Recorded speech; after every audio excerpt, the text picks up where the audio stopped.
কুমিল্লায় মা মেয়ের হত্যাকাণ্ডকে ঘিরে সামাজিক যোগাযোগ মাধ্যমে দাবি করা হচ্ছে রাজনৈতিক কারণে তাদের হত্যা করা হয়েছে, কিন্তু অনুসন্ধানে দেখা যায় ঘটনাটি রাজনৈতিক নয়, বরং পারিবারিক কলহের ফল। নিহতের ছেলে ও তার স্ত্রীকে ইতোমধ্যেই পুলিশ গ্রেফতার করেছে। অতএব এটিকে রাজনৈতিক হত্যাকাণ্ড হিসেবে প্রচার করা সম্পূর্ণ বিভ্রান্তিকর। বিস্তারিত জানুন আমাদের প্রতিবেদক রাফিদ হাসানের রিপোর্টে।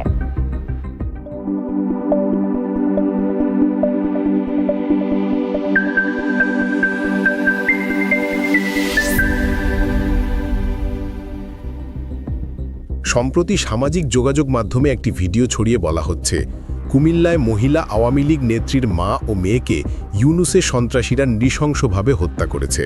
দাবি করা হচ্ছে আওয়ামী লীগের রাজনীতি করার কারণে তাদের হত্যা করা হয়েছে। কিন্তু ফ্যাক্ট চেক অনুসন্ধানে দেখা গেছে দাবিটি সঠিক নয়। ভিডিওতে আসলেই এক মা ও মেয়ের লাশ রয়েছে, তবে হত্যার কারণ রাজনৈতিক নয়, বরং এটি পারিবারিক কলহের ফল। এই ঘটনায় ইতোমধ্যে নিহতের ছেলে ও ছেলের স্ত্রীকে পুলিশ গ্রেফতার করেছে। ভিডিওটির উৎস পাওয়া যায় জাগরণ নিউজবিডি নামের একটি ফেসবুক পেজে, যেখানে 31 আগস্ট কুমিল্লার রামনগরে মা মেয়ের লাশ উদ্ধারের খবর প্রকাশ করা হয়। পরবর্তীতে আজকের পত্রিকা ও কালের কণ্ঠসহ একাধিক সংবাদ মাধ্যম জানায়, নিহতরা হলেন 70 বছরের লুৎফা বেগম ও তার মেয়ে আয়েশা আক্তার শিল্পী। নিহতের বড় মেয়ের অভিযোগ অনুযায়ী দীর্ঘদিনের পারিবারিক বিরোধের জেরে ছেলে শাহিন তাদের হত্যা করে। পুলিশও নিশ্চিত করেছে এটি কোনো রাজনৈতিক হত্যাকাণ্ড নয়। অতএব কুমিল্লায় মা মেয়েকে হত্যার ঘটনাটি পারিবারিক বিরোধের কারণে ঘটেছে। একে রাজনৈতিক হত্যাকাণ্ড হিসেবে প্রচার করা বিভ্রান্তিকর।